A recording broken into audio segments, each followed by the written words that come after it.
So hello everyone. Today I am going to talk about how to implement our CMOS sequential circuit. So we know that the difference between some combinational logic and sequential circuit, and combinational logic circuit means output is determined only from the present input level. In a sequential logic circuit, the output is determined by the present input logic cell as level as well as the past input. So in sequential circuit, there is always feedback connection between input and output side. So this is shown in the figure, and here this circuit, again sequential circuit, is divided into three parts. One is called your bistable, then monostable and astable. So here bistable, the name implies that there will be two stable state or operation mode, and each of which can be attained under certain input and output condition. In a monostable case, the one stable operation or one stable state will be there. In astable, there is no stable operation, so the output of an astable circuit must oscillate without settling into a stable operating mode. But the thing is that in most of the circuit we will be using a bistable condition, or bistable, that means it has two stable state. So let us move on to our SR latch circuit. So first we move on to our NOR based SR latch, then we check the truth table of this SR latch, then implement that NOR based SR latch using a CMOS pull up and pull down network. So here we know that SR latch S and R Qn plus 1 and Qn plus 1. When S and R 0 0, there will be a hold operation. When S and R equal to 0 1, so there will be Qn plus 1 equal to 0 and Qn plus 1 bar equal to 1. So that will be your reset state.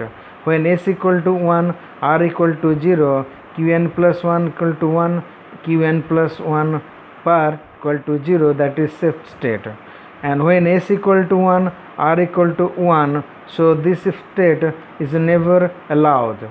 So here the figure shows your two NOR based SR latch, and since we know that sequential circuit basically required some feedback connection from input side to that output, from output side to that input side, so this is shown in the figure. For the first NOR gate, here the input is S, and second input from the output of the second NOR gate, that is Q, is connected to the first NOR gate.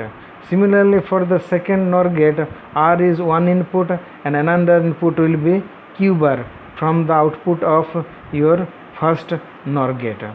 So the block diagram, or the block symbolic, or you can say that simple black box representation is shown in the figure, where S and R will be input, Q and Q bar are output. So truth table I have already told you. Next we move on to how to implement or how to get operation of your CMOS SR latch. In the CMOS SR latch, we have basically two NMOS connected, two NMOS at the one side, another two NMOS, that is M1, M2 and M3, M4 are used, and 4 PMOS are used. So let us say that for the first condition, that is your hold state, it will hold the previous value. In this condition, let's say Q bar equal to 1. So if Q bar equal to 1, so M3 MOS will be on, so the Q's terminal will be always grounded through this M3. So obviously it will hold, the Q will be equal to 0. So Q bar equal to 1 means Q equal to 0, it will hold the previous value.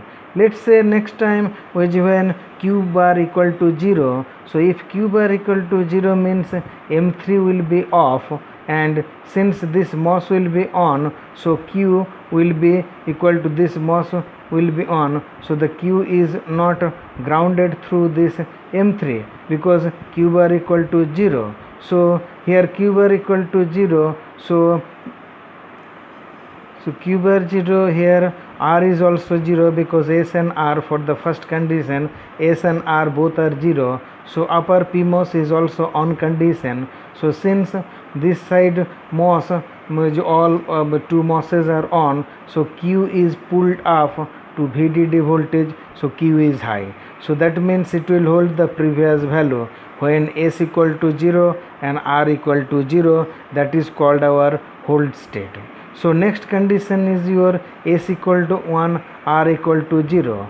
When s equal to 1, s equal to 1 and r equal to 0. If s equal to 1 means the upper PMOS will be off, and s equal to 1 means M1 will be on. So q bar will be pulled to low to ground through this MOS M1. So q bar will be equal to 0. So that is connected to the input of your NMOS M3. So M3 will be off. Here Q, which is this terminal, is connected to the input side, and Q, which is not getting any grounded path through this M3. So here when R equal to 0, so that means upper PMOS will be on and lower PMOS is also on. So since q bar is 0, so q is pulled to VDD voltage. So we are getting s equal to 0 and r equal to 0 means q equal to 1 and q bar equal to 0. So this is the third row of the table, second row of the table. So when s equal to 1, r equal to 0, then we have a qn plus 1 equal to 1, qn plus 1 bar equal to 0. That is your set condition. Next condition is your when s equal to 0, r equal to 1. When s equal to 0, r equal to 1 means s equal to 0, s equal to 0 means M1 is on off condition, and s equal to 0 means upper PMOS will be on. And similarly r equal to 1 means here this M4 MOS will be on. So q will be grounded to through this M4, and r equal to 1 means this PMOS will be off. So where that is PMOS will be off, so q will be at a q bar will be high state and q will be equal to 0 state. So when s equal to 0, r equal to 1 means q will be equal to 0 and q plus 1 bar equal to high. So that is your reset state. When s equal to 1, r equal to 1, this will not allow because this will be an unwanted state. So next move on to our SR based NAND operation. So the same diagram are shown in the figure. You can explain in just like your previous slide. So here the difference is that we are using a NAND gate instead of our NOR operation. For the NAND gate, the configuration will be different. For your pull up and pull down network, 2 NMOS are connected in series and 2 PMOS are connected in parallel for one NAND gate. For your another NAND gate, 2 NMOS are connected in series for your pull down network. For pull up network, you have a 2 PMOS connected in parallel. You can easily explain the different operation for your SR latch based with a NAND gate, SR latch with a NAND gate. So next we have some clock based SR latch. This clock based SR latch is basically to make that synchronization of our two input signal S and R. When if the S and R is connected in case of your previous case, when there will be no clock, so if there will be some difference or delay between S and R, then Q and Q bar maybe will be some undefined state. So that is very very important, and this clock which is SR latched will remove these shortcomings, and that shortcoming is removed by using this clock, and this clock is connected or ended with your S and R as shown in the figure. Next clock based SR latch is shown in the figure. Here this to connect a clock we need some AND gate, this is shown in the figure. So AND operation is realized by series connection of NMOS. So clock will be in series with this NMOS, and the clock will be again in parallel with the PMOS in your pull-up network, and for a pull-down network it will be in series. Similarly, in this side, clock will be in series with your NMOS and PMOS, which will be in parallel with another PMOS clock. So the operation you can easily explain by changing that clock function and by changing the value of S and R. So we are getting your truth table for your clocked NOR based SR latch. Next we have our D latch, that is a D latch or edge triggered flip flop. Here the D terminal is connected to the another K terminal and clock is there, Q and Q bar is output. Here the clock based, here multiplexer based latch basically consists of a mux, and the selection line is connected to some clock. Here for a negative latch, suppose your clock line is 0, so D input is connected to that output, and if the clock is high, then the negative path will be selected. So that is called your negative latch. So for a 0 clock input, the D input will be selected and that will be reflected at the output, and it will hold that D value when clock input is high. That means channel 1 will be selected. So this type of latch is called your negative latch. And for your positive latch, which this clock signal is high, then D input will be selected and that will be reflected at that output side. When the clock input is low, then this latch will hold that previous value of D value, because the output is connected to the channel 0. When the clock value is 0, then channel 0 will be selected. When a clock is high, the D will be selected, that is clock 1 will be selected. So that's why it's called a positive latch, because positive value of that clock, the D is connected to that Q, so that's why it's called a positive latch. And here for a 0 value of your clock will select your input, so that's why it's called your negative latch.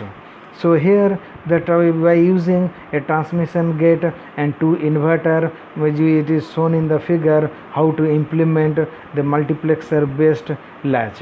When your clock input, let's say 0, when the clock input 0, or first we take that clock input is high. So clock input is high means this first transmission gate will be on, so the input D will move to our inverter circuit and it will be reflected at that Q part.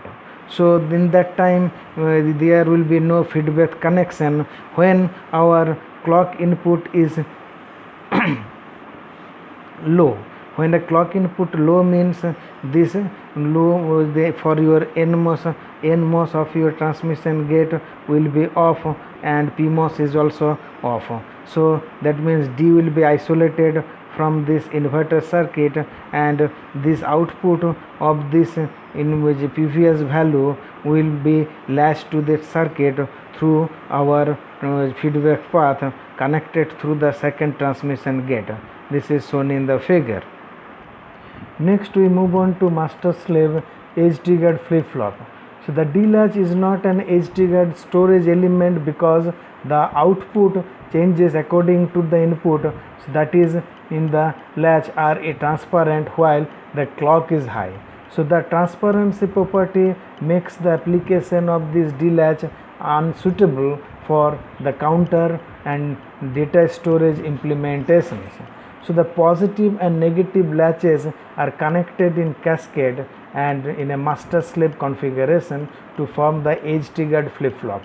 So the positive latch is followed by negative latch forms a negative edge triggered flip flop, whereas the negative latch followed by a positive latch forms a positive edge triggered flip flop. A positive edge triggered flip flop implemented by cascading a negative edge triggered and the positive latch in a master slave configuration. This is shown in the figure.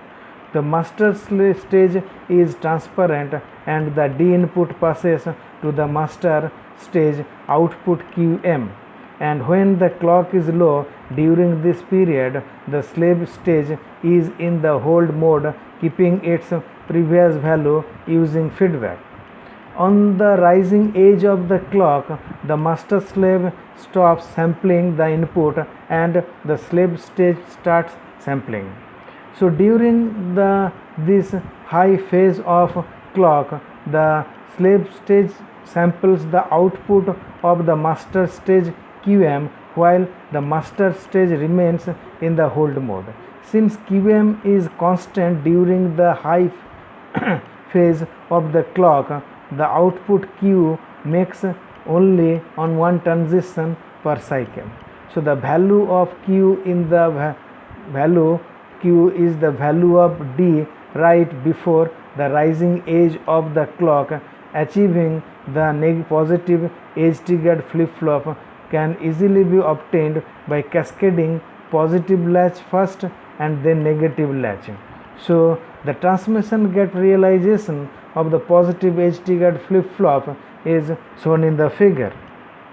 So next, when your clock is, let us consider a master slave D flip-flop. This is your negative edge triggered master slave D flip-flop. When, let's say, the clock will move a transition from high level to that low level.